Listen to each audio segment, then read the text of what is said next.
All right, we are going to get started. This is Cindy Robinson. I'm the Deputy Director of the Illinois Library Association, and I have the pleasure of working with the Illinois Library Trustee Forum. We are very happy to have the forum's president, Kathy Cottle, with us today.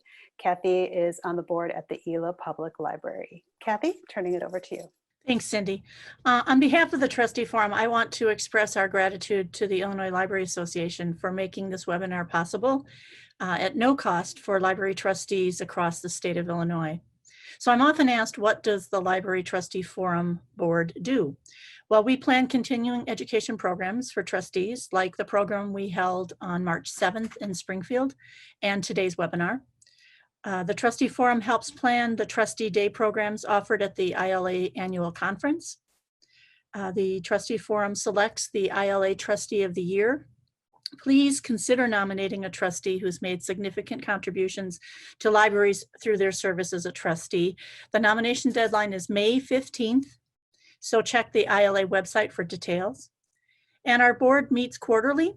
So our next meeting is Saturday, May 30th. And if you want to attend the meeting via Zoom or want to learn more about being considered for the Trustee Forum Board, just add that to your webinar evaluation and also share on that evaluation any ideas that you may have for future programming. We take those suggestions very seriously as we determine future programming. So please add that in your evaluation. And I'm very delighted to introduce today's presenter, Amanda Standifer.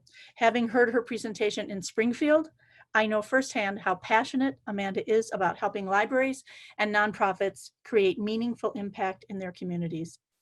She's the Director of Development and Promotion at the Urbana Free Library. She spent half of her career working in philanthropy and the other half in libraries. And since 2002, she's served as a consultant and a facilitator, working with libraries and nonprofits on strategic planning, on fundraising, organizational development, and capacity building.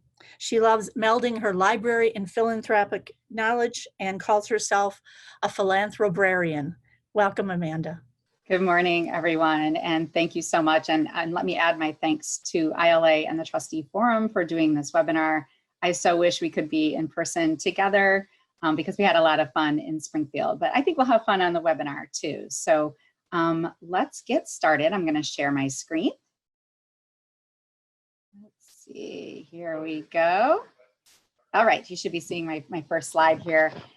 And, you know, let me just be another one to say what a strange time we're in. And it seems maybe disconnected to talk about strategic planning and community impact right now. But I would contend that strategy is actually more important now than ever. Our strategy doesn't really fundamentally change, even during a crisis. But what does change is maybe how we implement our strategy. So today we're going to think about how your library can be strategically focused to get the community impact that you want. We'll think about what's the board's role in maintaining that momentum to achieving your strategy, and then how you share that story of your impact successfully.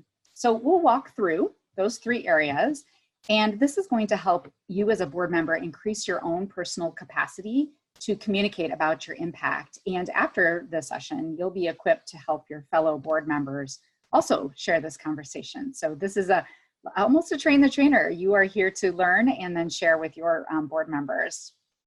I wish we could all be in person together.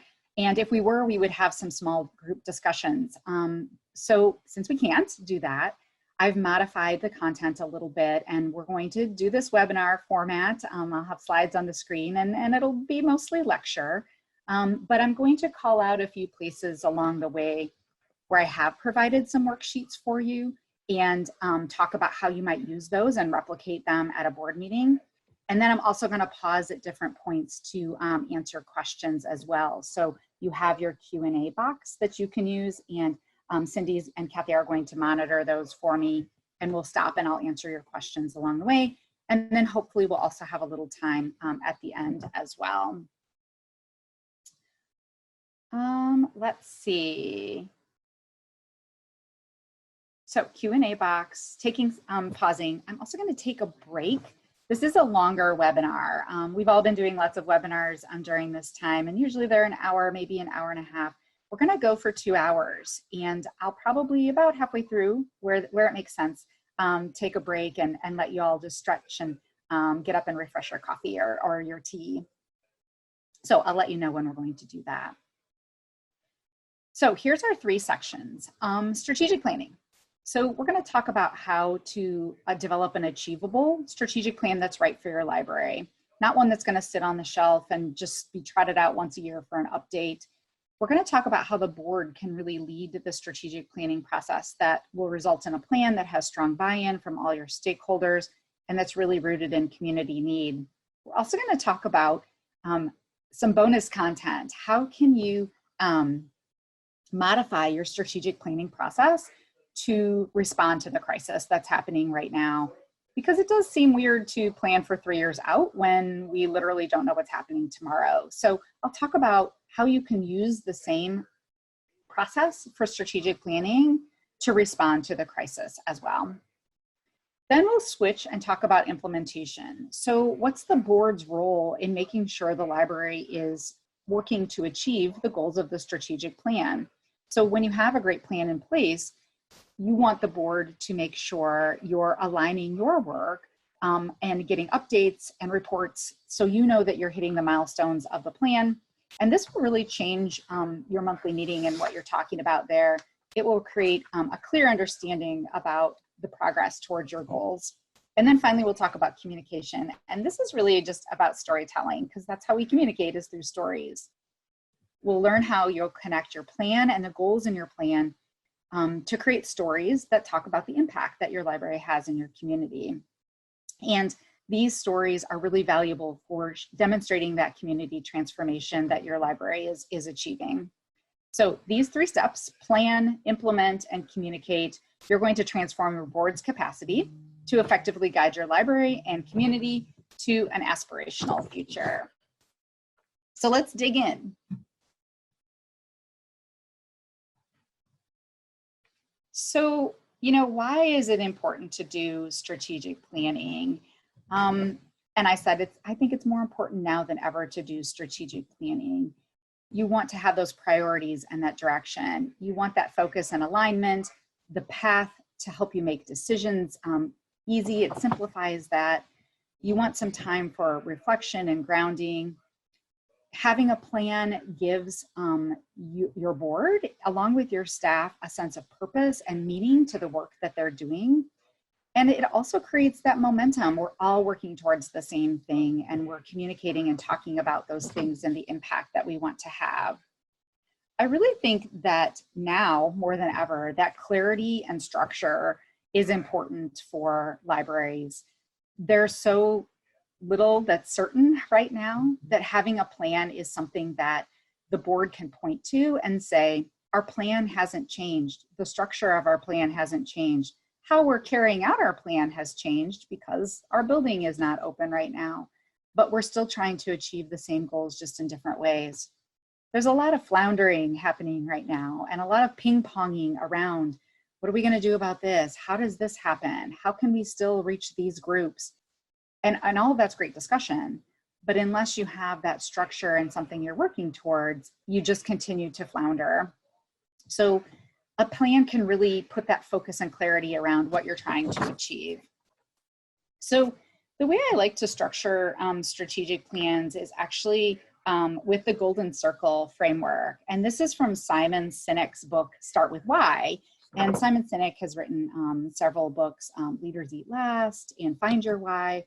And he's got some really great TED Talks and videos. And also, read the book if you have time to. I know the ebooks are out there on our platforms. But this is how I adapt his Golden Circle framework to structure strategic planning. So first, the why, that's the aspirational thing that you're trying to achieve. Why are you doing what you do at the library? And for strategic planning purposes, this is your vision and mission.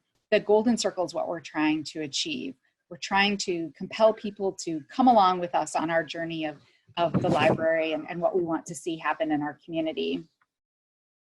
The next circle out, the how, that's our strategic directions and our goals. So how are we going to carry out our mission to achieve our vision? we're going to have strategic direction. So these are overarching statements that we're going to have that help align our work. And each strategic direction will then have a goal. So how we're going to do our work, the goals we're trying to achieve, that's what then allows us to achieve our vision in the community. And this is where the board really lives, setting that strategy. So deciding on that aspirational vision for the library, the mission, how you're going to carry out your work. Those are the two kind of fundamental statements that the board is responsible for, that then really drives the rest of the strategic plan, right?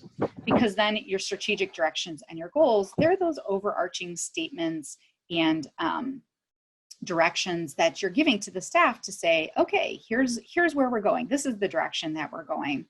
And then that furthest out circle, the what, that's all. What are we doing to achieve those goals and strategic directions that help us get to our vision and mission? So this is where staff lives, right? Because it's not the board's job to decide how you're going to actually do a service or even to develop new services. It's the board's job to say, we want to see these things happen in the community. We want more people reading. We want people connected with technology. And then it's the staff's job to say, well, here's what we're going to do in order to connect more people with technology or to help people connect more with reading material.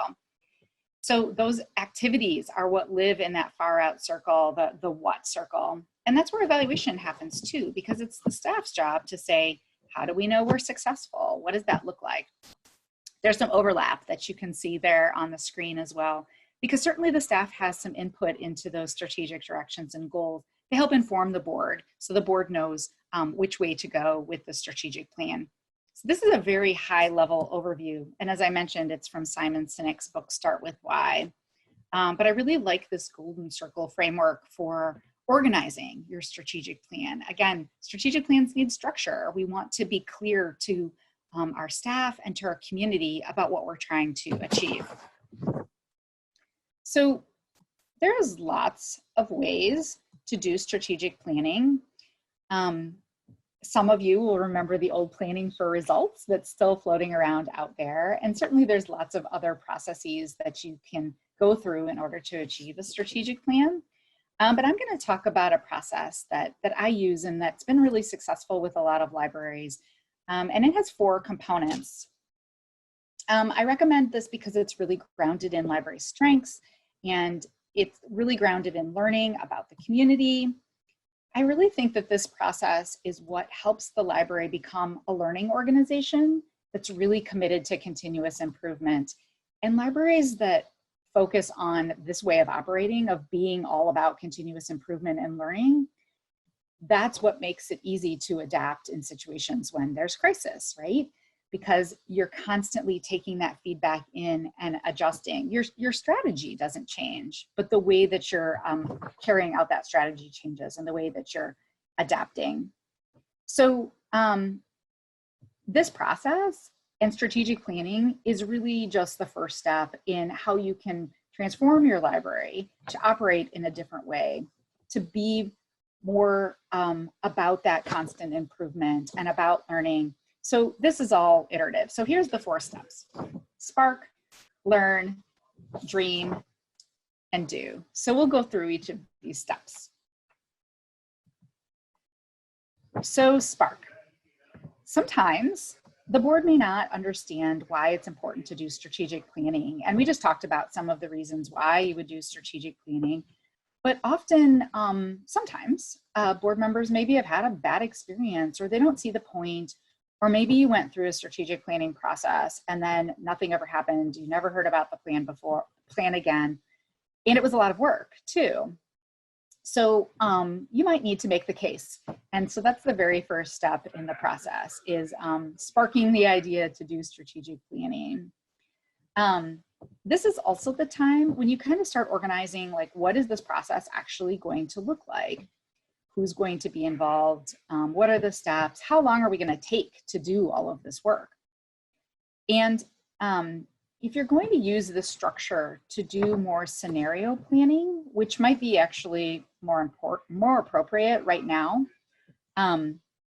that's when you want to create a quick response team So a group that's going to really compress these 3 phases of strategic planning and look at a more near-term strategic plan, a scenario plan versus a long-term strategic plan. So typically, I would recommend that you do strategic planning for a 3 to 5 year period. And I'm still recommending that. I still think that we need to think about what we're trying to achieve in a longer term period, 3 years. But because of the uncertainty right now and the difficulty of thinking about 3 years from now, you might need to think about shorter term planning, so scenario planning. And you can still use this process to do scenario planning. It's just maybe not going to be as in depth. And that's okay, because you're still going to have a process for how you're putting a plan together. This will help you stop all of that ping-ponging and the what if this, and get some actual plans written down on paper. So I'm going to talk about strategic planning in terms of 3 years, but I'm also going to talk about scenario planning, which is a more near term. And I'll talk about kind of the differences along the way, because the steps are really the same. So, as you design your process, you want to think about, why are we doing this exercise? Are we trying to think of 3 years from now and those goals and the impact we're trying to achieve? Or are we trying to do a more scenario-based plan that's maybe even more anchored to your existing plan? So if you have a current strategic plan, that's great. You can actually use scenario planning to adapt your strategic plan to the current situation and what's happening right now. Or you can do both at the same time. So once you decide what kind of planning that you're doing, you want to put a team together, because you don't want to do this by yourself, certainly, because strategic planning done by one person is not strategic. That's one person's opinion and ideas. So you can form a strategic planning team or a quick response team if you're doing scenario planning. And you want to gather, I would say 5 to 7 people on this team. A couple of board members is usually a good idea, but then some other people from around the library as well too. And the first thing you'll want to do is just decide what's the role of this team. So you can write a terms of reference or a role statement, just something so everyone has a document that they can refer to and say, oh, here's what we're trying to do. Here's why I'm on this team. Here's what we're trying to achieve. It's also important to make sure people know that your strategic planning team isn't the team that's deciding about the strategy. They're not the ones with the power. The board gets to decide the strategy for the library. So those important things like vision and mission, the planning team may take input and give suggestions, but ultimately it's the board who gets to drive the strategic plan. The team's role is to do a lot of learning, to synthesize a lot of information, to provide feedback and structure to conversations, and really just to make sure that the process keeps moving. Because sometimes people get bored with strategic planning and the process can kind of languish a little bit. So your planning team is there to make sure everything stays on schedule.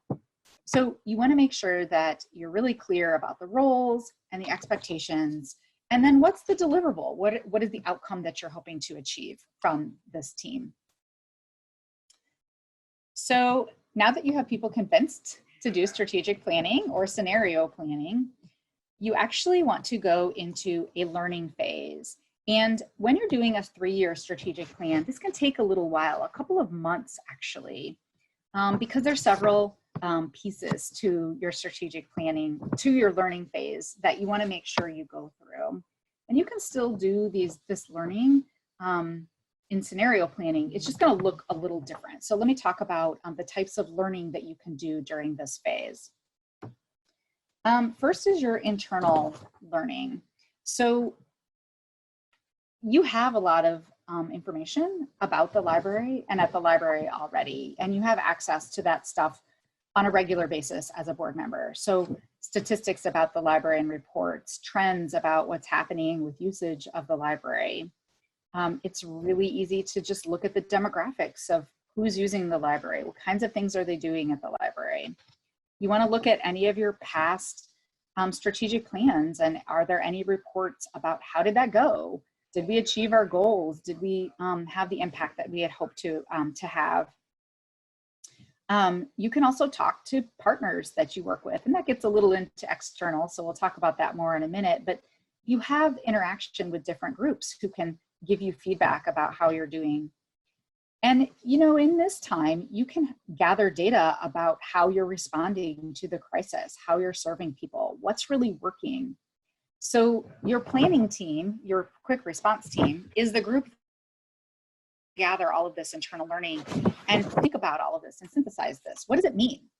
And there's a couple exercises that you can actually do internally. So you can do an environmental scan. And this is a great exercise for a board to do because it's a really high level look at all of these aspects, these 6 different aspects. And there's no right or wrong answers here. You really just want to say, like, what's happening in our community politically, what's happening economically. It's really actually a good idea to do an exercise like this every so often, just to make sure, your strategic plan is still valid and you're responding to the community. Because by having this higher level discussion, you'll learn a lot of things about perspectives of different people and how the library might be responding. Then you can do a SOAR analysis. And a lot of you will know the term SWOT analysis: strengths, weaknesses, opportunities, and threats. And I like to use SOAR. It's a little more based in appreciative inquiry. So it's strengths, opportunities, aspirations, and results. And this is where you narrow in on the library. So you've already done your environmental scan, big picture, what's happening out there in these different areas. Now you can narrow in and say, okay, so what are the library's strengths? What opportunities do we see given this context of our community?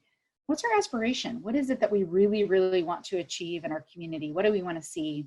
And then what results will come about? What impact will we have? So this is another great exercise that you can do at a board meeting or that staff can do also. And then finally, you can do rounding meetings.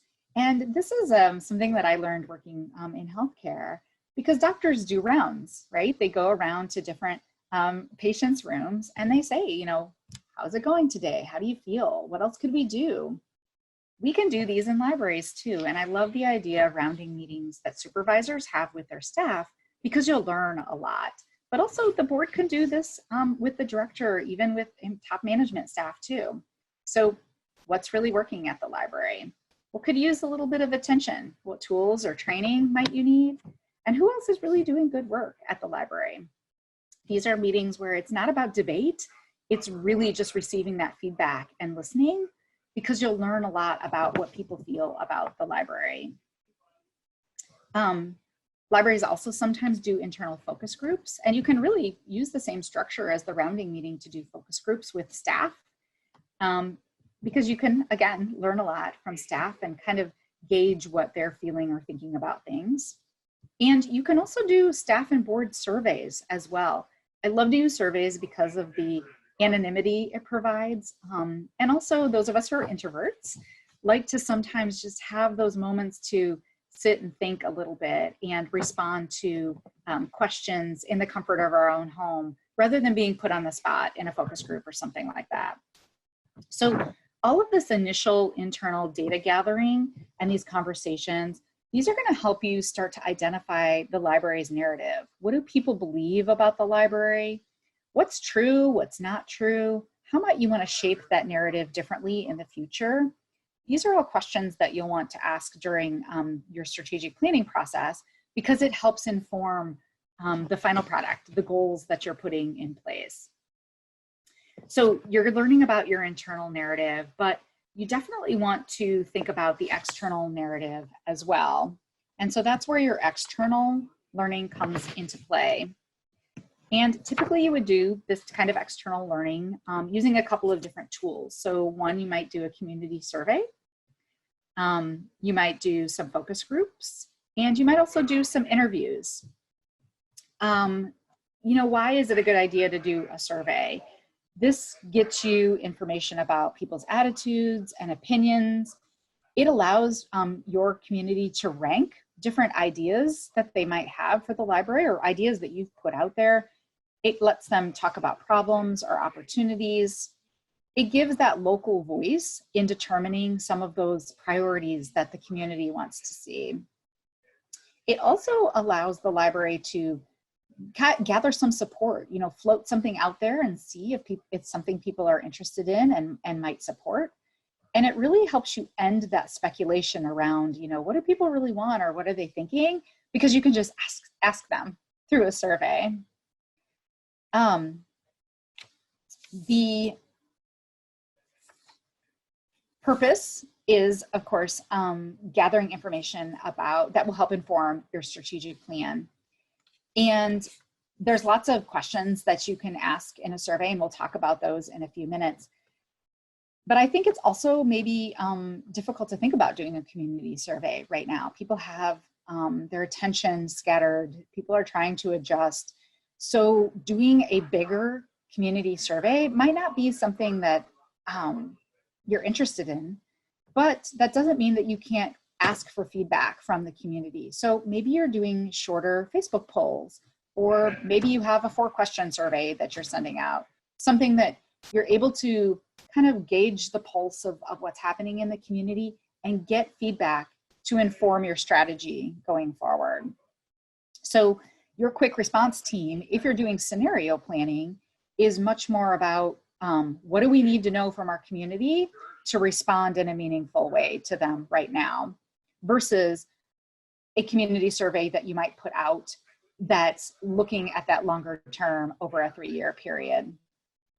So I give you a worksheet that will help you think about community survey questions. And this is something that you can fill out on your own or use at a board meeting to think about just, you know, what are the types of things that you want to know from your community to inform your strategic planning process. So here's a couple sample questions. Want to know if people have a library card? How much are they using the library? What do they value about the library? Why do they not use the library? Are they aware of specific library services? And what else would they like to see? So these are just a few questions. And I like to think about questions in these categories because I find these categories meaningful and questions that you can ask again at a later date and see if there's any change. So for example, you can ask about frequency of usage. You can ask about value. You can ask what they value for themselves or what they value for the community, because often you'll find that the people who are filling out your survey may be of a certain demographic where they're using certain services, but they still value that you do other things for community members, like have public access computers or do story times.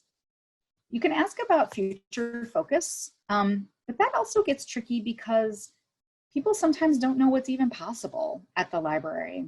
So it's great to have a free open question of what would you like to see the library do, and let people fill in that box. But I also like to see lists of potential things that you are thinking about and ask people to rank those, because that helps focus the survey respondents' attention around, oh, what might I like to see? What would be meaningful to me if the library were to do certain things? Questions about access. And this isn't just necessarily access to the building or to the collections, but access to the website or to programs. Think about access in a very broad way and ask people what their experience is with access, because you might learn some things there that you're able to change or tweak a little bit. I love to ask about awareness, because you'll often find that the service that you think is really great and everybody should be using, that really just nobody knows about it. And sometimes that's because of life stage or demographic or just need. Like it's not a service that the person filling out the survey needs, but it's important information to have, because you can tweak your marketing to build awareness in different areas. You should ask about satisfaction, because you want to know if people are happy with the library. And this question, these responses are usually pretty positive, and your library will get a high score, so that will make you feel good. It's also not a score that changes very often, because the people who fill out your survey are typically your fans and they really love the library already. So if you have a high score and then you repeat the survey, your score is likely to be pretty close but I think that's a good indicator that you're on the right track and you're doing the things that your community wants. And then you can have some questions, some open-ended questions about needs in the community or trends that people are seeing in the community. Some of you may have heard of the Harwood method for doing strategic planning. And these are the types of questions that are asked in the Harwood method, the turning outward questions of, you know, what needs are not being addressed in the community that maybe the library could do something about, or what barriers do you face when you're going about your day in the community? And of course, there's plenty of other questions that you can ask on a survey about hours, about your newsletter, where do they learn about what's happening at the library? What ideas do they have for programs? People will tell you all kinds of things on your survey. So you may be thinking, wow, this is a long survey. This is a lot of questions. And they can get long for sure. So this is where your planning team really needs to sit down and say, what do we really need to know to set our strategy for the future? Because some of this data that you're gathering, it's nice to know, it's interesting, but it's not really informing the outcome of your strategic planning process. So I also recommend that libraries don't get caught up in their surveys being statistically significant. And those of you who have experience in academia may cringe when I say that, because that is often a goal of surveys, is to have a sample that's significant so you can make definitive decisions. When you're doing a community survey with a library for a strategic planning process, it's really all about learning. So it's really difficult to get a large enough sample and to get a diverse enough sample to be statistically significant. And you can spend a lot of time and resources on that. So if you set your sights on, we want to learn, we want to improve, we want to understand our patrons better, then you're setting yourself up for a successful survey. You're going to, through your survey, reach a lot of your super fans and your super users.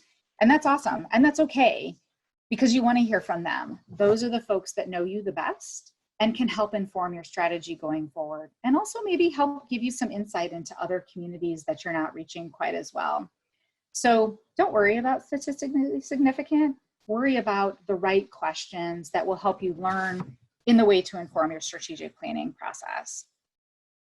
Typically, I would recommend that you leave your community survey open for 2 or 3 weeks, maybe even a month on your website, promote it in lots of different ways, get as many responses as possible.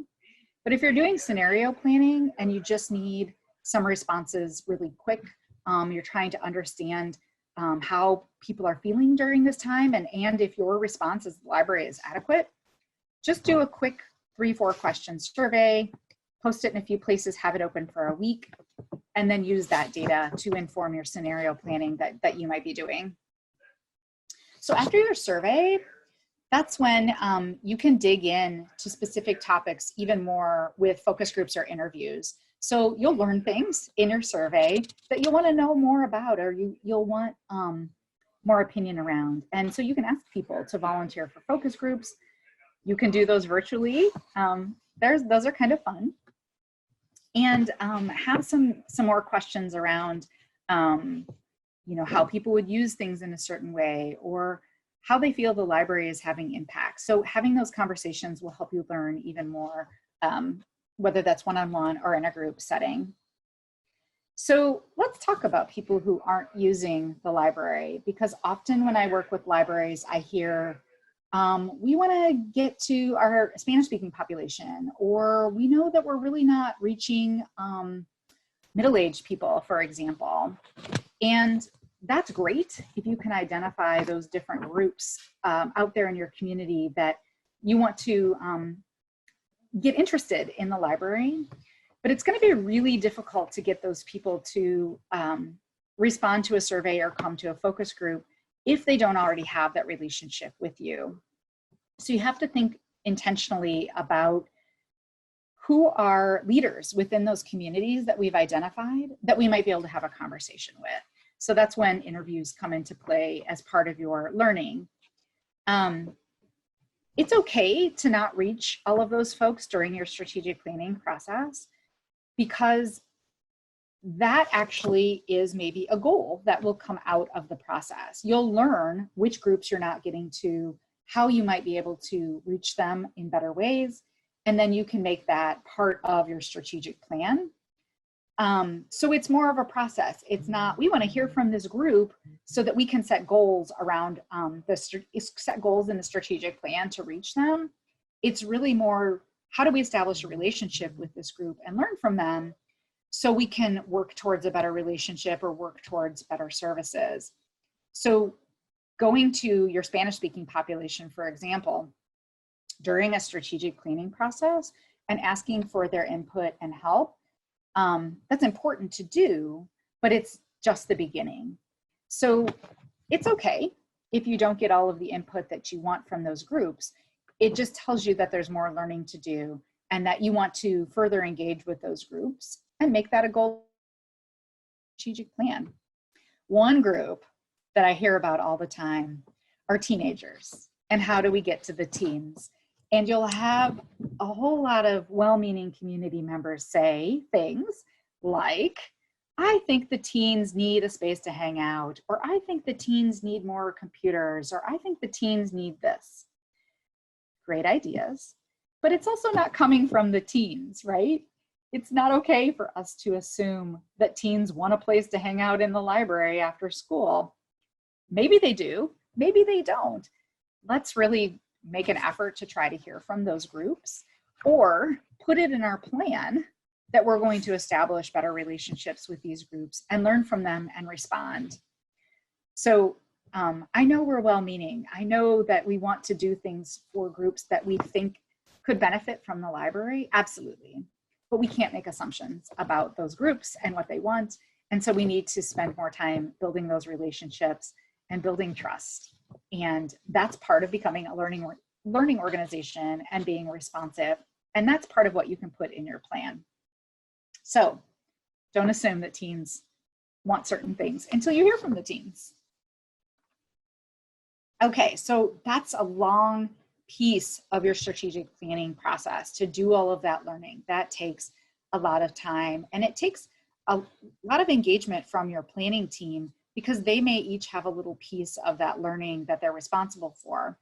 And what they're going to do is bring that all together into a report. I like to call it a learning report, but it's findings, it's information, it's recommendations that goes to the board for the next phase in your strategic planning process. So let's just review. You've gotten everybody to agree to do strategic planning, so you've sparked the interest. You've done all this learning. It was a lot, but now it's time to dream. So you've been informed as a board member about community needs and interests. The staff has had a chance to give input. You've had board discussions already. You have lots of community input. Now it's time to have a retreat session. And I have some lovely pictures from a retreat that I actually did with a nature group in Springfield, Illinois. And this wasn't so long ago, but it seems so long ago that we were able to gather like this and have retreat sessions. And certainly you can have retreat sessions online as well too.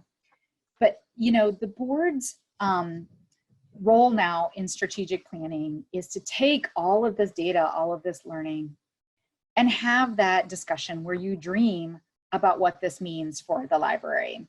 So at the board's retreat, you'll consider things like your vision and mission. I'll talk about those more in just a second. You'll talk about those strategic directions and those goals. So the why and the how sections of your strategic plan. You're going to talk about, what does success look like? What are some of those key steps that you might need to take? What is it going to look like when you achieve success? You're going to try to keep it at a really high level at your retreat session, because remember, it's the staff's job during their retreat to take your goals that you're playing with at this point and talk about what they're going to do in order to achieve those goals. So it's really easy to go into those tactics. So to say things like, well, we need to, expand our computer. We need to expand our Wi-Fi access in the community. Maybe we should buy a bus. and park it on the corner so people have Wi-Fi access. That really gets into too much tactics. That's for the staff to decide. So if you leave it at expand Wi-Fi access in the community, that's a high level goal that the board can talk about. And then the staff gets to, at their retreat, talk about, okay, what are the different ideas we have where we would do that? So this retreat session, if you're doing it online, I suggest chunking it up into smaller sessions. But if you're doing it in person, you might want, 4 to 6 hours together to really dig into some of these topics. And the planning team will think about the structure of your conversation and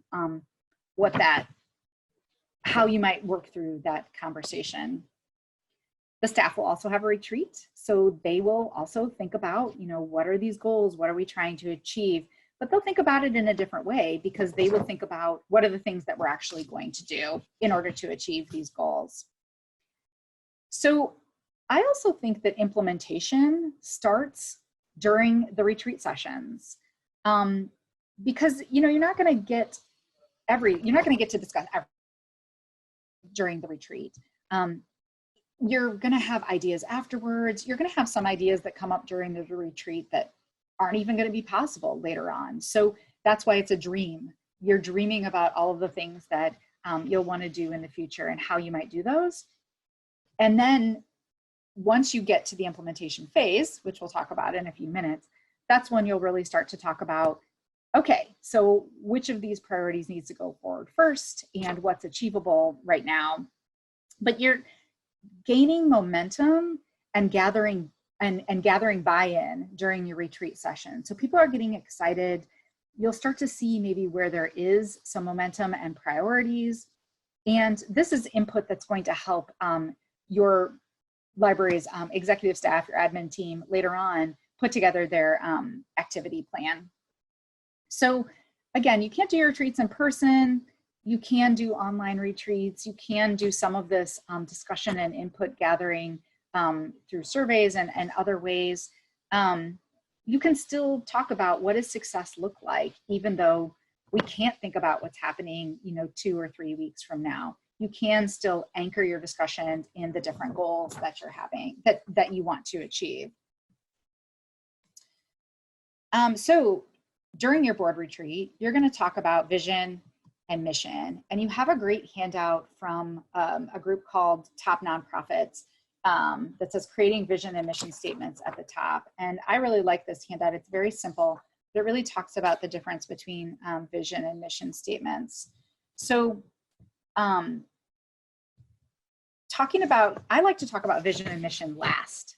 I like for boards to think about what have we learned, what direction do we want to head, and then what does this mean for our vision and mission? So your vision statement is that short aspirational statement that talks about the change you want to achieve in the community. So a vision statement very simply could be, more readers in our community. I know libraries are much more than reading, but something very short and aspirational, more readers. That's something that everyone in the community can say, yeah, I want more readers too. What's that all about? Your mission is how you're going to do your work to achieve your vision. So if your vision is more readers, your mission might be something like, we're going to provide resources in all formats in an easily accessible way to all of the community. So that tells the community, here's what we're going to do in order to achieve our vision. Mission is usually a little longer, but still something that you can remember and recite. So think about right now, if your library has a vision and mission statement, and if you can even name those statements, it's okay if you can't, but think about how compelling it would be to have a very short statement like everyone's a reader as your vision statement. And so when someone asks you, what's the library all about? You can say, we want everybody to be a reader. And then if someone says, how will you do that? Well, we're going to provide resources in all formats to people in the community. So your retreat session is where you'll start to talk about those statements, but you won't come out of your retreat with those statements. We've all been part of meetings where you're wordsmithing or you're talking about the meaning of a particular word, or someone likes this word over this word. So your retreat is really just to get everybody on the same page about those statements. to brainstorm some of those words that you really like and see where people's thoughts are. And then the planning team can go back and think about different options and come back with some suggestions. If you have a current strategic plan, now is not the time to change your vision and mission. Now's the time to really look at those statements and think about how they're guiding you during the closure that we're having right now. And so think about if those statements are serving the library, and if they're not, then maybe after all of this, you can go back and say, okay, how could we do better? How could we tweak these statements to be better in the future? You can also, after we move through some of this and maybe open our buildings again, have a conversation about how did we do with our vision and mission? Were we able to carry that out even when everything was disrupted? So use your board retreat time to talk about all of these higher level discussions. And then finally, your plan is going to start to come together. So here's all the steps you've gone through so far: spark, learn, dream. And then finally, you're going to get down to the actual doing. And this is where you're going to bring all of the plan elements together.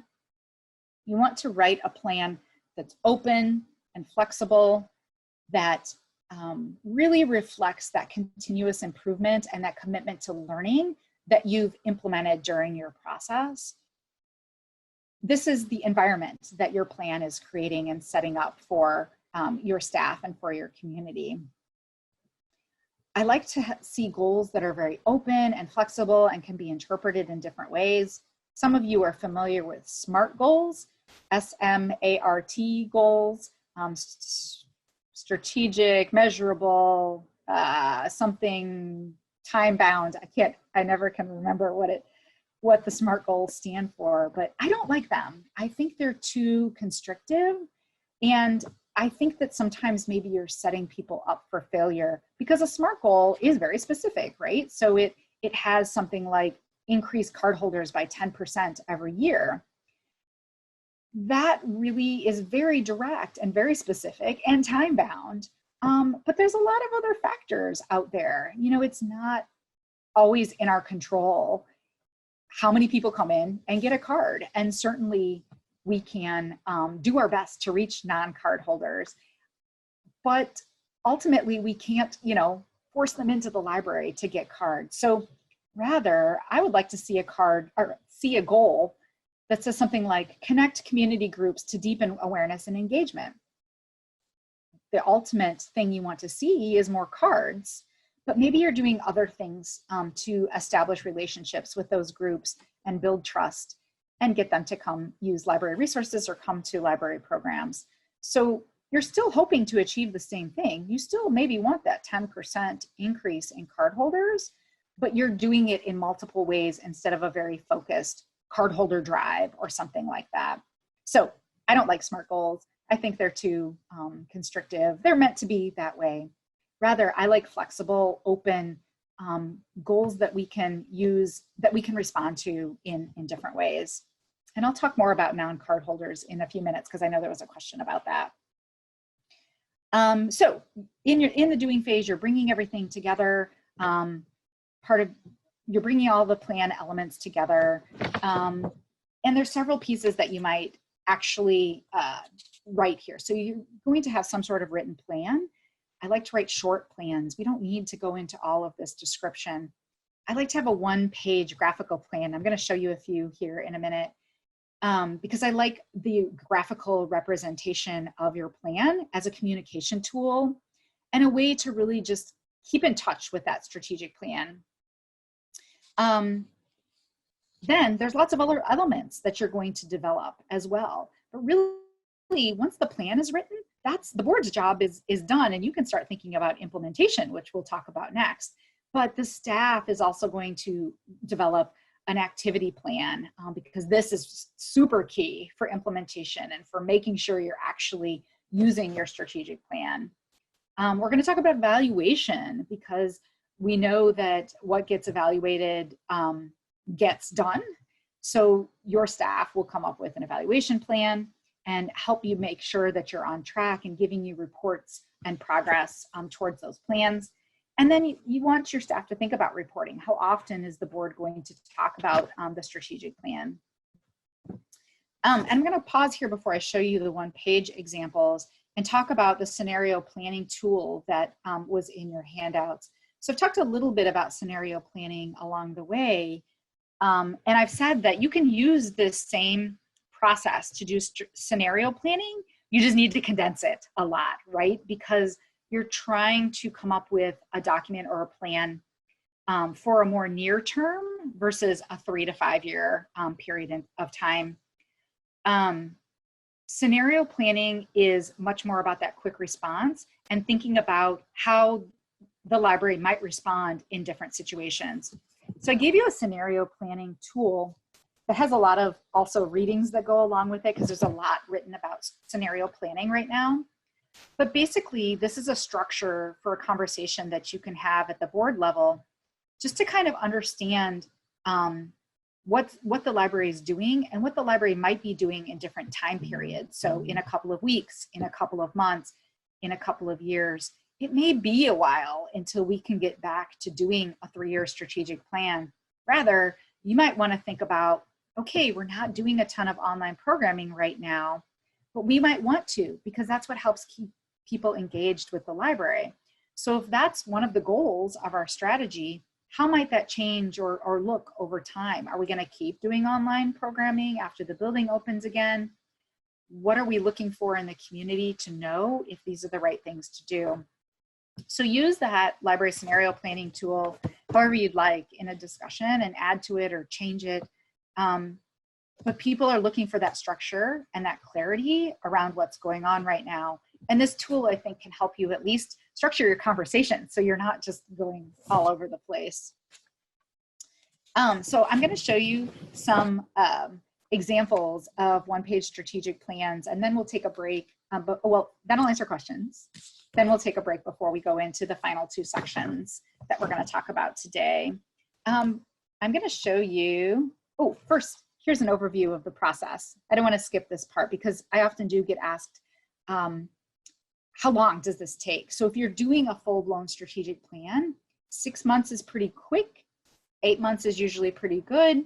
When you start to get to 12 months, it starts to get a little stale. So 6 to 8 months. If you're doing scenario planning, you're talking about maybe 3 weeks because things are changing that quickly and people want to know what you're looking for, what you're thinking about, what's coming. So very different ways of doing strategic planning, but the steps remain the same. So let me show you some examples of the one-page planning. And I'm so sorry, I have the wrong slides up here. So I'm going to actually send Cindy a link over the break of a folder with lots of one-page strategic plans. So you don't have any of these in your handouts as well, because I have a whole bunch of them up on the screen and I didn't want you to get bogged down in all of the different examples. But when you look at them, you'll see a couple of things in common. And one of them is that they're very simple. They really just list the library's vision and mission, your strategic directions, and your goals. So how many of those should you have? How many strategic directions make sense? How many goals make sense? Because really you could have an unlimited number. But is that really doable and realistic for your library? And really the answer is no, it's not. So 3 to 5 strategic directions, those are your big bucket areas that you're working towards. And then 2 to 3 goals for each of those strategic directions. That's what really will make this doable. That's something that the staff can get their arms around if they know, like, okay, we have 6 goals that we're working towards, and they're really important goals, and we're really going to dig in and do them really well. If they say we have 17 goals, people then get panicked. They don't know what to do. It's too much. It's overwhelming. So think about how you put things in categories. What fits into your high-level strategic directions and what goals fit under there? So I'll use Indian Trails because I worked with them a couple of years ago and I love their graphic for their strategic plan. They have 3 strategic directions: culture, connector, and curiosity. And all of their goals that they want to achieve in the community fit in those 3 strategic directions. So at their retreat, they defined, what does culture mean to us? It means we want to be a vibrant community. Connector, how is the library a connector? We're going to unite people. And curiosity, we're going to encourage people's growth. So you define your strategic directions, and then you see which goals fit in those strategic directions. So again, over the break, I'll send Cindy the folder so you can look at some of those one-page examples, because there's a whole variety of them out there, and they're really great for communication, and they're really great to remind people of that why, your golden circle. Why are you involved in the library? Why are you working to get books into the community? And it's great for the board to use their one-page plan to just touch on that strategic plan every time you're at your board meetings. It's a really great visual reminder of what you're all trying to achieve. So I'm going to pause and answer some questions now. Before we start talking about, okay, so now you have a plan, how do you actually implement it, and how do you actually transform the library in order to achieve the goals in your strategic plan? And I know there was a question about non-residents because we want to hear from non-residents. We want to know, what would compel them to buy a library card, or, non-users even, we can put in that category. And as I mentioned during the portion about the community survey, you can spend some time targeting those groups. So targeting your non-resident groups, finding out, where do people hang out in your non-resident area if you have like a section of non-resident area, or maybe there's a couple of key non-residents that that you could have a conversation with. Same thing with non-resident or non-users. You can make a special effort to reach people who aren't using the library. And it's great to learn that and to start to establish those relationships, but also that's not where you want to focus your strategic plan. We want to have a plan that's based in your strengths. And someone who doesn't have a card or doesn't use the library frequently isn't going to know about your strengths and isn't going to give input that's going to inform a direction you might want to take. So for example, maybe you have a group of non-residents that's attached to your community. There's maybe 40 people in that neighborhood. You go and you learn from them that what they want is they actually want a branch right there in their neighborhood. That's awesome. I would love that. But that's not probably doable. And then they feel like, well, we gave this input and they didn't do it. So it's a slippery slope. You want to hear from people. You want to respond to their needs, but you also want to set expectations that you can't do everything for everyone. Rather, you want to build on the strengths that you have to do the most good for the most amount of people. And so if that neighborhood of 40 people, they want a branch there, it's not going to happen. Maybe they could have a book drop. Maybe there's a remote pickup site there or something. But you need to balance that with the needs of the rest of the community as well. So you make sure you're equitably serving everyone. So I'm not sure if that answered the question about non-residents. And Cindy, I'll let you chime in if there's other questions that I can take before we take a quick break. Sure. We also have a question from Lynn, who is asking if you recommend that strategic goals be listed on the board packet. That's a great question. And actually what I recommend is that you ask the library director to, library directors are going to hate me if there's any of you here, that you ask the director to actually realign their report to the goals, to match with the goals of the strategic plan. And I can give you a couple examples of libraries who are doing this. Urbana is one of them. So you take your strategic plan and you break it into those chunks. So you've got your culture goals, you've got your connector goals, you've got your other goal. And then you ask the director to report. So what kinds of things were happening this month, or what are you working towards in each of your goals? And that, to me, when you have your reports aligned to your strategic plan, it just furthers that integration of the board being a partner in working towards those plans. So yeah, I love to see the goals in front of the board as much as possible. And there's lots of ways you can do that. You know, you can do a quarterly report that details all of that. But monthly, if you're realigning your report, if you're asking your director to realign the reports to reflect the goals, that's a way to just keep it in front of you all the time. We have a follow-up from Lynn. My understanding is the strategic plan can be addressed and updated as needed.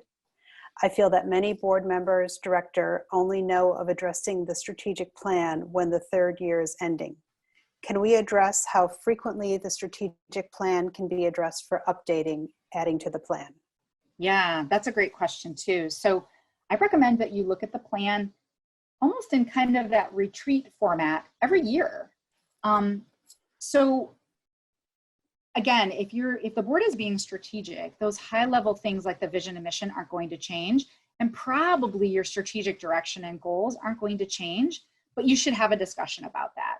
So you'll be getting evaluation information from the staff as they're implementing the plan. And then the board can look and say like, okay, are we moving forward in these goals? And if we're not, what changes might we need to make? Or if we've achieved a goal, how can we set a goal that's, you know, a little further out there even that we can achieve that? So you don't need to do that big 4 or 6 hour long retreat, but definitely have a conversation about, you know, is this strategic plan still working for us? And if it's not, what do we need to do? We have 2 questions from William. The first is, we avoid SMART goals. How do we measure or know we achieved or met the desired outcome? Yeah, so I suggest you write an evaluation framework. And I think I'm going to talk about that in a little bit, but I'm not quite sure because I'm not remembering my next section very well right now. But anyway, an evaluation framework basically takes each goal and puts metrics to it. So I will talk more about this. So just quickly then, you will set some of those targets, right? You might not put a number to it, but you might say something like, because we're doing these things, we'll see growth in this area. So you'll have that framework in place, and you'll be getting reporting from your staff, from the director, about achieving those. And I am now remembering, William, I have a whole section on this, so stay tuned for more. And then William also asks, he is interested in thoughts on having a regular person as a member of the team. Yeah, so sure, I mean, you can do that. It works great sometimes. Other times people feel very alienated, like you've picked a certain person for a certain reason to be on the team. And remember, the team is really about helping the process move forward and helping synthesize data, not actually setting the strategy, right? So you're really getting input from your community in lots and lots of different ways. So I don't necessarily think you need a community member on the planning team, unless it's just somebody super organized or you know, somebody that you think would really add to the management of the process. Otherwise, you're really inviting the whole community to participate by asking them to fill out the survey or come to a focus group or give input in different ways, or reaching out to specific groups as well. So as long as you're clear about the role and that the community member is selected in a way that seems reasonable for the community and isn't singling out a particular person or group. So what I'm saying is you can sure do it, be careful, and also be clear about what you want the person to do. Those are all our questions for now. Okay, so we still have 2 more sections. We're going to talk about transformation and implementation and the board's role in that.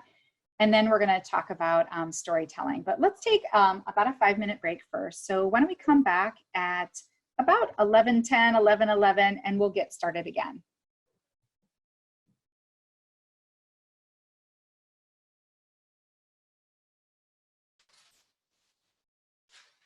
Hi, we're back. So I hope you got up and refreshed your drink or ran to the bathroom or pet your dogs. I know we all have canine coworkers and feline coworkers. Here's mine. This is Mitzi. She sits on my lap. Okay, so I switched slides really quick during the break also. And so I do want to show you just a couple of one-page plans because some of them are really pretty. And then I did drop the link to the folder that I keep in the chat. And so you can go take a look at all of the one-page plans that I find. And if you see any, send them to me and I will add them to my folder. They're not all libraries because lots of other sectors use one-page plans too, but I just like to see lots of different examples. So on your screen, you're seeing Phoenix. This is one of my favorites. I love it because it's really simple. They don't even have their vision and mission on it, as you can see, but it's colorful and pretty, and it has patrons, and it's very clear. They have 3 strategic directions. They define those with their little cursive underneath each of them. And then you can see they've got, 4 goals under Connect, 4 under Engage, and 3 under Inspire. It's super easy if you're a staff member to read this and kind of understand your role and where you fit in. It's easy if you're a community member to look at this and understand the types of things the library is trying to do. And if you're a board member, you can ask about, how are we, doing these different things? I would change their goals a little bit. I would take out Phoenix Public Library in front of each of those goals. I don't think that's necessary because the entire document is labeled Phoenix Public Library, but I do just love the layout and the look of this one. Let me show you a couple more. Oh, this is Prairie Cat, and some of you might be Prairie Cat members and might have seen this actually. And this is actually 2 versions of the same plan. So the one on the left side of your screen is their plan with their 4 strategic directions, their little definition, and then their goals. And then the one on the right is like their short version. So it's just a real quick 1-page glance at their 4 strategic directions and what those each mean to them. And I love this one too. It's also very simple. Again, no vision and mission on this, which I like to put on, but I do like this one because it's an acronym. And I also love this one because it has the little icons for each of the strategic directions. So the reading strategic direction has the little book there, and the engagement has the people talking, because you can use those in other communication and branding as well. But this is super simple. It doesn't even have like a lot on it. It really just has like 1 goal for each strategic direction. And it's really achievable. And, as a staff member, you look at this and you understand the type of work that you're going to be doing and where you might fit in. And as a board member, you can think about how you might get reports in each of these areas. So just a couple examples of some fun strategic 1-page strategic plans. And I hope you'll go look at the other ones in the folder because there's lots of great ones. Let's see. We're going to move on to talk about implementation and what's the board's role in implementation. So now that your plan is done, this next time period after the plan is done is really critical because you've just gone through this strategic planning process, whether you've taken 6 months to go through it, 8 months, or you've done a more compressed scenario planning process. You've still spent some time kind of in planning mode, but you need to transition to that implementation phase because, as I mentioned at the beginning, it's not, strategic planning is just the beginning because this is a way of operating and using your plan. It's not about having the plan and then setting it aside. It's having the plan and using it. So that's all about implementation.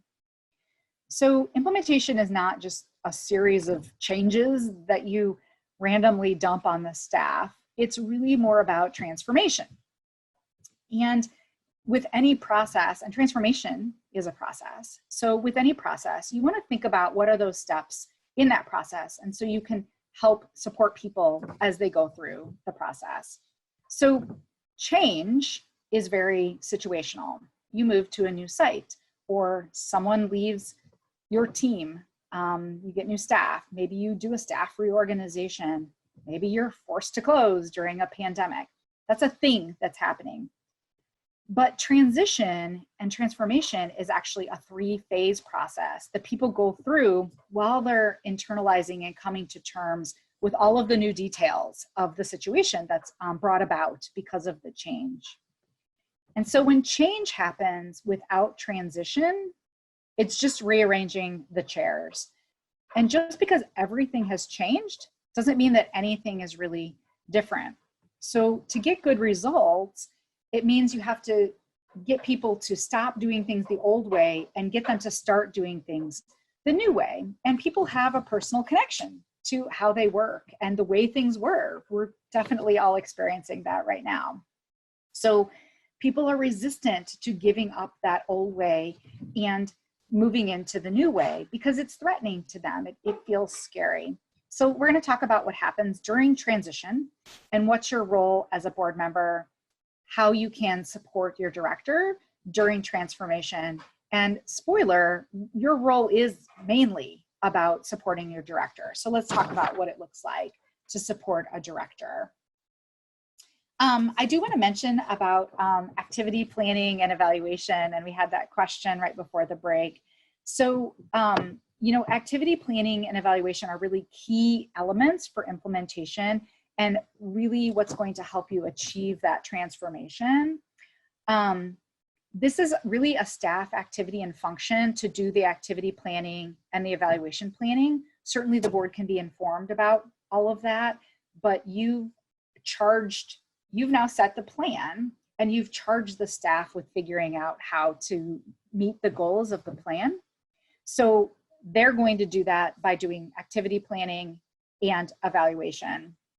So your activity plan is really that roadmap that's going to detail the actual work that's going to get done, the what in the golden circle. They're going to, you know, organize this however they need to, whether that's in a document or maybe they have a Microsoft team or some Trello boards. But basically, they're going to go through in detail what are the things that we're going to do for each of these goals in order to achieve the goals. This is going to help staff not be overwhelmed. It's going to help staff set priorities, and it's going to help you as a board member, when you see it, understand the work that staff is doing to achieve the goals of the plan. So you can even use these activity plans to get really integrated into performance evaluations and make sure staff understands, you know, these are the things I'm doing and I'm going to be evaluated on in order to help my piece of helping achieve the strategic plan. Evaluation then is taking a look at the activities and figuring out like what's going to happen, what results should we see, and we'll talk more about that when we get to the storytelling part. But you're going to ask your staff to think about, you know, if you're doing all of these things, what results should we see in the community?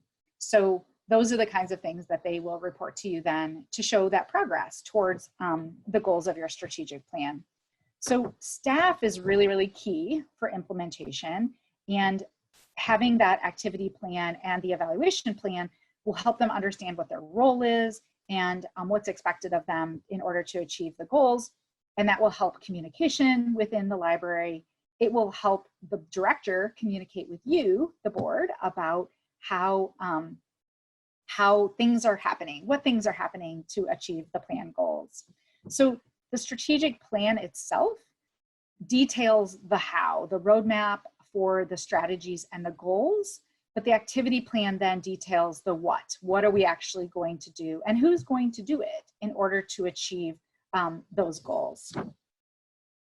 And part of this is going to be thinking about those transitions and what are the things that we need to move staff to doing in order to achieve the goals. And so this is the process for transformation, for transition, and it's 3 phases. And it happens over a period of time as you're starting to use your activity plan and your evaluation framework. So we're going to talk about each of these phases so you can understand maybe what's happening in the library as they're implementing their strategic plan, because it's this process that's going to unfold. And it happens at different rates for different people, for sure. But this will help you as a board member understand what to expect and what expectations you can have of staff too. And this transformation process, transition process, is based on this book. I know this this image is really terrible, by William and Susan Bridges, called Managing Transitions, Making the Most of Change. And you can definitely get this in ebook from your library. Well, I hope you can. I know you can if you are downstate. And sorry, the UPS guy is here, so that's making my dog growl a little bit. So managing transitions. Here's the 3 phases. So a transition actually starts with an ending because that old situation needs to be left behind before a new beginning can start. So people have to let go of the present first. They have to understand that we've moved into using this new strategic plan. There's going to be some new things that we're going to do. So maybe some things are going to actually transition out. So people understand that, like, we're going to have to set that aside, but that's also difficult for people because people don't like endings. So how do you help people kind of move past the endings? You have to understand that they're experiencing some loss and maybe they're grieving. I think during the first few weeks of the closure, due to the COVID situation, we experienced some of this grief and loss for sure. And it's important to just acknowledge that and understand that it's happening with people and that it's a real response that they're having. And it's really important during this period to give people as much information as you can, as often as possible. You need to define, what are we doing? What's over? What are we not doing anymore? We're not open anymore. So what are we doing? What are the things that we're going to focus on right now? And some people are really still in this ending phase, I would say, because of the COVID situation, because there's been a lot of chaos and not a lot of clarity around what's going on. So it's the board's, role to give that reassurance and help people feel safe by giving some of that clarity and direction. And it's the same during a strategic planning implementation. You want to make sure people understand, like, we're still doing these things. These things are really important. We just may be doing them in a different way. So let's figure that out, what that transition looks like. And so that's when you get into this neutral zone. And I would say that this is maybe the longest of the transition phases. Because this is when, like, the old is gone, but you've not adopted the new, or maybe the new isn't really clear yet. And certainly the new is not clear in the situation that we're operating in right now. So this can be kind of painful because there's just uncertainty and people are very unmoored. So this is an opportunity to be creative and really think about, what do we need to be doing? What could really be exciting and a great opportunity in the future? I think that a lot of people are here right now with this neutral zone. And I think as strategic planning implementation happens, people get stuck in this neutral zone. And you can really live there unless there's a way to really anchor on that next thing and anchor on those goals and how you're going to achieve them and how you're going to carry them out. So again, using that plan and using that one-page graphic to say, here's what we're all about. We're still doing these things. We're going to do these things. We just need to be creative about how we're going to actually achieve them. So the neutral zone is that psychological no man's land. And it can be dangerous because people can get really cynical and not want to move forward.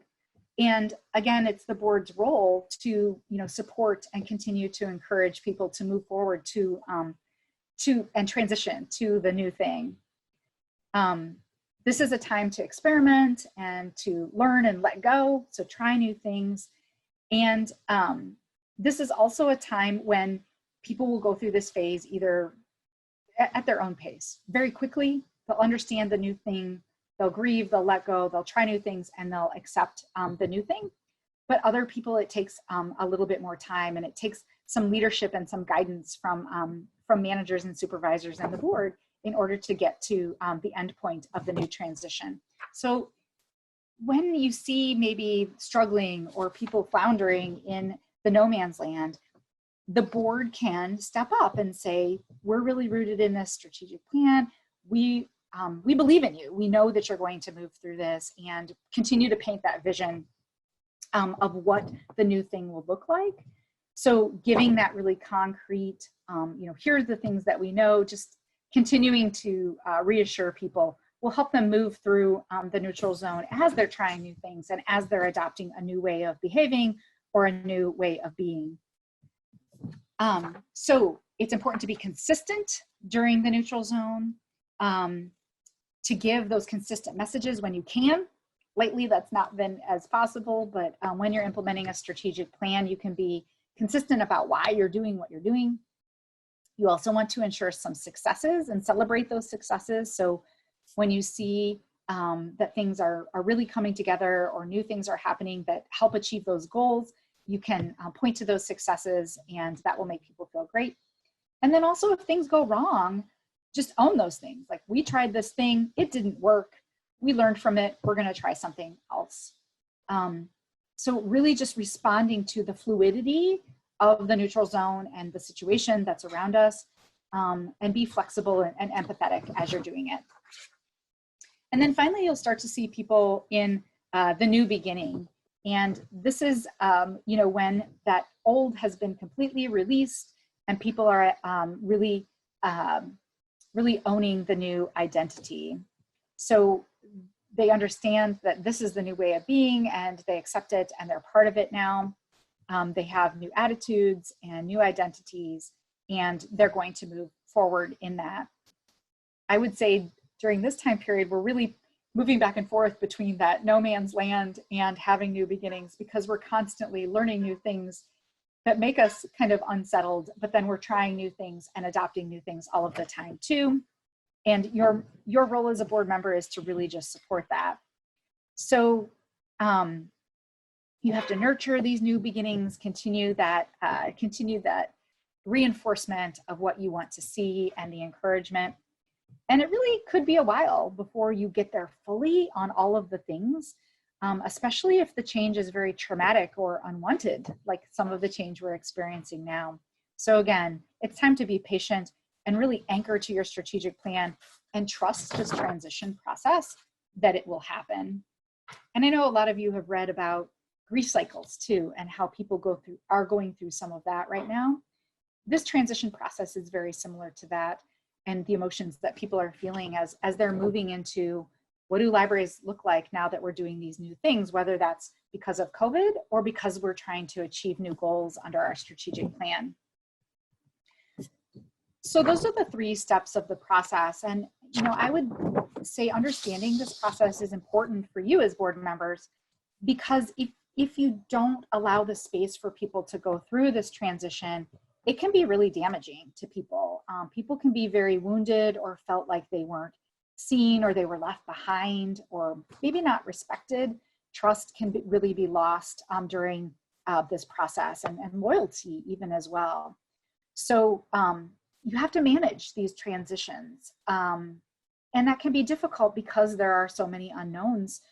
Even when you're implementing a new strategic plan, you don't always know what the outcome is going to be. You know what the goal is, and you know what you'd like to see, but you may not quite know what that looks like to get there. So it's important to understand that that space for the transition needs to be allowed and be understood. And the board needs to be empathetic about allowing staff to go through that. So I've given you a handout about implementation support for your director, because even though you may be interfacing with staff from time to time, you're not going to know the specifics of what they're dealing with, or the type of work that they're even doing. But you're going to, you know, have that regular contact with the director. And so you as a board member want to understand if the implementation is happening and how that's really going. So your implementation support worksheet gives you some ideas of questions that you could ask, things that you might be seeing, so you can understand if the implementation is going well, and some ways you could possibly intervene. So you can fill this worksheet out by yourself at another time, or with the rest of your board as you're going through implementation. But here's some things that you might see. So what are some questions you can ask? You can ask, how could we be more supportive as a board to you, the director, as you're doing this implementation? How's it going? I mean, you can just ask, what aspects can we help with? Because you want to balance that, you know, being concerned and being supportive with getting too much into the weeds, right? So what are some signs? If you're getting regular reports and updates, if you are in the building and you see that staff are happy and patrons are happy, if you're seeing new things happening, those are some things that you can notice where you could point to and say, implementation is happening. We're actually working on our new strategic plan. And if you don't see some of those things or you're concerned, what are some ways that you could intervene? You can ask for a report. It's perfectly okay for you as a board member to say, we'd like to know how implementation is going. Can you provide a report at the next meeting? You can meet with the director and ask about how you can support, or you can have a performance review if you really feel like things are going astray. So I'm going to pause here because we've talked a lot about implementation. I want to see what questions you have before we talk about storytelling. So Cindy, have we had questions come in? Sure. We have a couple questions right now.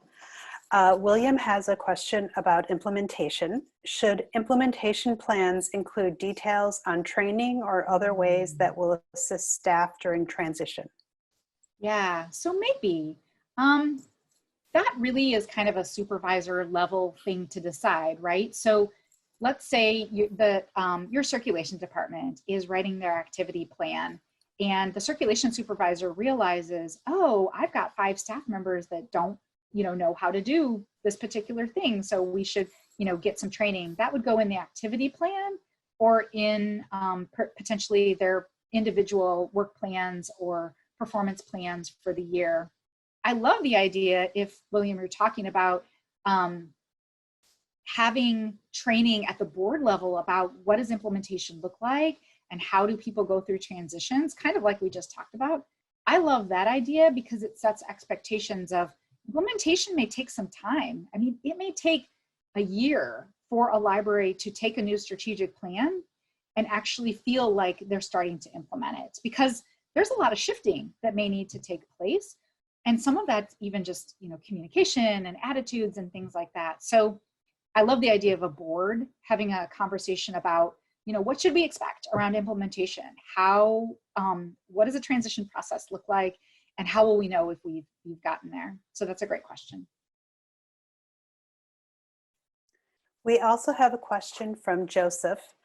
How do we reach non-card holders? We have less than a third of community who are engaged, and this has continued to decline for the past 7+ years. Yeah, that's tough. So I think reaching non-card holders is really about establishing relationships and thinking about the best communication methods to get to people. So I put it back to learning. You need to do some learning about why people aren't coming to the library, how you're getting to people, or if you're getting to people. Maybe they don't see the library for them. Maybe they're just too busy. And so you need to think of different remote services that you can provide to people. So I do a lot of work in fundraising, and I like to think about a process called moves management. And I won't get into it too deeply here, but really it's thinking about, what do we want people to do? We want them to have cards. Okay, great. So what's it going to take for them to have cards? Well, we need to understand what their lives are about. We need to understand their needs and why they might use the library. And then we need to communicate with them in a meaningful way. So you're kind of thinking of all those different moves that you might have to take as a library in order to engage those people. So it's an engagement process. It's another way you can think about it. And it's really focused on learning. And there's not quick results either. So if you continue to see a decline, you need to understand why. What's happening in the community that you've had that decline, and really understanding what you might do in order to change that. Any others, Cindy? Those are all the questions we have right now. Okay, great. So I'm going to go to our final section and talk about storytelling, and hopefully we'll have some more time for some more questions at the end about any of what we've covered. And thank you for hanging on for so long. This is kind of a long webinar, and if we'd been in person, we would have had even longer together and done some fun exercises too. But we're going to talk about our last section now, which is storytelling and what makes a good story. So once implementation is underway and you're starting to get reports on progress that you're making towards the goals, then it's time to think about how you communicate that impact to your community. And the best way to do that is through stories. So a story expresses how and why life changes using words, and it helps us give meaning to the change that's around us. So we're all hardwired to learn. And when words have meaning and emotion, that's when we pay attention more to it. And so stories that have meaning and emotion are how we remember things. And there's 6 elements to a good story. So let's explore those. One is that good stories are universal. They take a piece of the human condition and they make it relatable. So think about the stories that you love. When you break them apart, there's something that really sticks to you. And whatever that thing is, it's what conjures up a feeling. So think about stories that your library could tell that are relatable to all people, but also have a feeling attached to it. So not to get too woo-woo on you, but this means that you have to really understand how people feel emotions and what is meaningful to them. And that involves having some self-awareness. So you all are part of the human condition, and others will relate to that. People like to see themselves in others, and they want to, know that they're heard and seen and understood. People don't like chaos. That's uncomfortable. We talked about that in the transformation process. So stories are what help us make order out of the world. People make a lot of assumptions about strangers, and I don't know who out there has read Malcolm Gladwell's Talking to Strangers, but it's a great book to understand how we relate to strangers and why we make assumptions about them. And if you see strangers, behaving in certain ways that are out of the norm or peculiar, you're going to make assumptions about them, right? Because we're not all socialized the same, and we might have a disconnect with how people are behaving. So to have a story that's universal and compelling, we have to think about those common human experiences, and we can draw on those for the stories about the library. Good stories have to have structure and purpose, and we're going to talk about structure in just a little bit. But you have to understand why you want to tell the particular story that you're telling. Nobody likes to sit and just hear somebody ramble on about a story that doesn't mean anything. So you have to think about your audience. What are you trying to compel them to do? You want them to come get a library card. So what's meaningful to them? People are going to filter stories through their own lens and their own life experience. And we can't make assumptions about those things. We don't know what other people's experiences have been. So we want to know why we want to tell a particular story. And then what's the response or action that we're trying to evoke from someone? And that's going to help you narrow the purpose of your story. You want relatable characters. Everybody loves an underdog or a good, lovable character. And you want to give people someone to empathize with and cheer for. You want to acknowledge that struggle or dark side because that makes the story more relatable, because everyone has those struggles. And you want to make people believe in the person that you're telling the story about. And you also, are going to have some conflict in your story, because conflict is part of every story. Where there's some kind of conflict or chaos, how does the underdog make sense of all of that? And that's what makes you, love that relatable character. Good stories have emotional appeal. And this seems obvious, and I've said it several times, but we really know surprisingly little about emotions. I like to think about that Disney movie that has all the little emotion characters. The 6 big ones are anger, disgust, fear, happiness, sadness, and surprise. And, when you work to understand your emotions, you'll understand more how they work in others. So when you find out the why behind your emotions, it will help you more effectively tell stories. You'll have that deeper empathy and understanding. So thinking about your own emotional reaction to stories will help you evoke this reaction in others. So you can use stories about how the library is changing lives to arouse that emotion and energy. And then that helps unite people hearing the story around that emotion. So you can get action from people when it's tied to an emotion. And this is where you, as the storyteller, need to create that connection with the listener, and you use emotion to do that. So personal stories, or ones where you have firsthand experience, are really great, because then you're not letting that emotion from another person pass through you. You're really just relying directly on your own emotion. Good stories have something surprising or unexpected. This is something that helps change our perception of reality in some way. So something compelling or interesting kind of, again, gets that emotional tie. So something that, part of the story that helps the listener use their active imagination and just increase that listening engagement, helps you lean into the story. Good stories are simple and focused. Can't be too hard to follow. Too many plot lines, people will tune out. Too many characters, people will tune out. You don't want people to get lost or get focused on the wrong thing. You don't want them to misunderstand the point of the story. So the story has to be valid. It has to pass through that BS filter of the listener. It has to, again, be relatable and evoke that empathy. And it also needs to be truthful.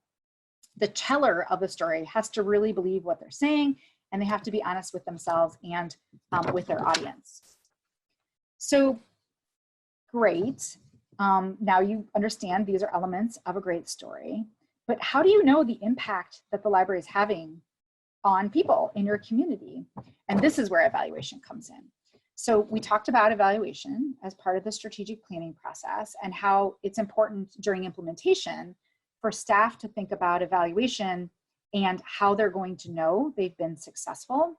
So for each goal in your strategic plan, your evaluation framework should spell out that transformation that you're hoping to see in the community. What are you trying to achieve in the community because you're working on a particular goal, and how are you going to know that you've achieved it?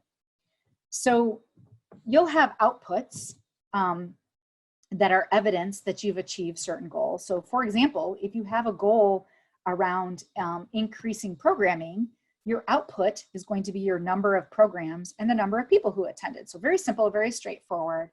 Output, we did these things, these people came, we achieved our goal. But then also you have outcomes that you want to show a change has happened, a transformation has happened. So, okay, 10 people came to your program. Why was that meaningful? And how do you know that? So as your staff and director are putting together your evaluation framework, they will be thinking about these things. And the board can also have a discussion about the type of change and transformation they want to see in the community during the strategic planning process, because that will really help inform that evaluation. What does the board want to see happen in the community because you've done all of this stuff, right? So a really easy way to think about evaluation is by using if-then statements, because it helps you really simplify what you're trying to get at. So if we work towards this goal and do these activities, then these things will happen. So here's how this might look at your library. And these are some actual goals from some actual public libraries. So here's the goal. Community members find connection and have social spaces. So here's how you would use that to develop evaluation. If community members are finding connections and have social spaces, then how will we know? Well, you might see people sitting and chatting at the library. You might survey them and ask them if they met anyone when they were at the library. Here's another one. Here's the goal, that we want to engage the community in developing and promoting resources and partnership opportunities. So how do you figure out evaluation? If the community is engaged in developing and promoting resources and partnership opportunities, then how will we know? Well, you might know because the library is going to different events in the community that partners are having. You might do a partner survey and ask how it's going, how is the library as a partner, or what else could the library do for you as a partner? You might ask about if people are seeing that you're promoting resources. Now, you're obviously not going to be able to do all that evaluation, but the if-then statements help you think about all the ways that you might see results from the work that you're doing. So here's one more. Here's the goal. We want to support digital literacy and technology learning for all ages. So if we're supporting digital literacy and technology learning for all ages, then how will we know that that happened? So you might gather data on how many people are using your computers or using your digital resources. You might do a survey for computer users and ask if there's any other software they need, or if they use something they learned at the library in another part of their life. So having this conversation using if-then statements helps you develop the evaluation for your strategic plan. It helps you see progress. So these are all of your metrics, right? Your outputs, your number of sessions, your number of attendees, your number of clicks, your number of computer sessions. But your outcomes are that impact that you're having. And how do you find that? Well, you might do a survey to ask people, was your life changed because you came to this program? How did you use the information that you learned at this program? You can have focus groups about if the library is meaningful to them, if it adds value, and how does it add value? And you can do interviews with people. So getting to those stories of impact takes a lot more digging and a lot more time, but you can definitely find out data that you could use for a story. So Cindy's gonna put in the chat and put in the handouts a couple of stories, a couple of examples of stories of impact that libraries have had. And I definitely encourage you to watch them later. They're only a couple of minutes and they're really well done. StoryCorps, who you might be familiar with, put these together, and they're audio recordings of people talking about the meaning of the library in their lives. And then StoryCorps put it together with a really cute video. So please watch this later. And what I want to say about these stories is that they all have what's called a story spine. They all use a structure that's compelling and relatable, that we as humans can understand and consume, right? So this is the story spine. Once upon a time, there was blank. Every day, blank. One day, conflict. And because of that, this happened, until finally, impact statement. When you listen to these StoryCorps stories, you'll see these different elements, and you have a handout about building a story that has the story spine that you can use. And it also has some questions that help you develop your story. You know, who's the audience for your story? What's the emotion that you're trying to evoke? What's the impact that you're trying to convey? Who's the character? What are you asking people to do because of this story? And you can use the structure, which by the way, is the Pixar structure. You can use this to tell a very compelling story very simply about the impact that your library is having. And now you can think to all of the Pixar movies that you've ever seen and recognize that they use this story spine, and it's super fun to play with and think about what you're saying to your community about your library and the impact that you're having. So how do you communicate these stories to your community? Well, there's lots of ways you can do that. It might be fun to do some recordings and think about this story spine, interview people like in this way using these prompts, and have them give you a story that you then could use as a testimonial for the library. You can also do shorter snippets and quotes from people. So somebody went to story time with their children for 3 years, and they met a whole group of parents, and it really meant a lot to them because then they didn't feel isolated. That's an impact that the library had. That's a measurable thing that you can report out. The board can receive those reports, and then you can put those in your reports. You can put it on your website, in your tweets, lots of different ways that you can communicate your stories to your community to show that you're having that impact in the community. So please go watch the videos and look at the story spine. I think you'll be able to recognize and understand how you could put a story together for your library too. So that's our 3 elements. How do you plan? How do you implement? And how do you communicate? I greatly appreciate your attention. I hope you'll use the worksheets, and we still have a few minutes for questions. So I know you may be still thinking about those, but please feel free to put them in the Q&A box, and I will pop that up on my screen and also wait for Cindy to respond. I see in the chat that Marianne's asking about saving the links. Are you going to put the links on the webpage, Cindy? They are on the webpage, and I was actually just sending that link. Awesome. Yes, if you go to the web page on the ILA website for this event, All of the handouts are linked there, including the one-page plan examples, and the videos are on the bottom of the list of handouts. Cool. Worth your time for the videos. And Cindy, will you also put up, I'm sorry, did you say you would put the one-page plan link there too? Yes, they are Okay. there as well. Great. So there's lots of really great ones there that you can browse through. When I work with a library, I give my designer this folder and I give the director the folder and say, look at these and tell us what you like in them. Ooh, questions are coming in. Yes. So the first question is anonymous. Have libraries included marketing plans to the community to develop a brand, value, and identity for their services as part of the strategic plan? Absolutely. That is a fantastic question. I like to think of marketing plans under the umbrella of engagement more broadly. So I think you should have a marketing plan, but I think that connects to a plan for how you're going to have partnerships in the community. It connects to your communications plan.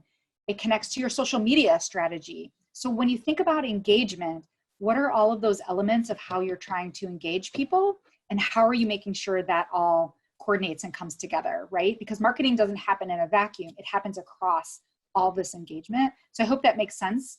And that's a whole different webinar on how to do engagement planning and all of the different elements. But absolutely, as part of your strategic plan, you can talk about how you're going to do that and what that's going to mean to your community. And then we just have some comments thanking you for the webinar, both in the Q&A and also in the comments in the chat. Yeah, thank you everyone for coming. This was really great, and I appreciate you hanging in for a long webinar since we couldn't be in person together in Oak Brook. So yeah, any final questions? Oh, and I should put this up on the screen. Please, if you have something that you'd like to chat about, definitely let me know. I'm happy to answer follow-up. Sometimes you've just digested a whole bunch of information. If you have a question tomorrow or next month or next year, definitely feel free to reach out, and Cindy knows how to get a hold of me too. Thank you so much, Amanda. We will be putting the video of this webinar on the ILA website. Hopefully that will be up later today. If not, it'll be up by tomorrow morning. And you can feel free to share that with your fellow trustees, with your director, anyone who you think may find it helpful. Thank you everybody for attending, and I hope you have a great rest of your day. Thanks everyone. Bye-bye.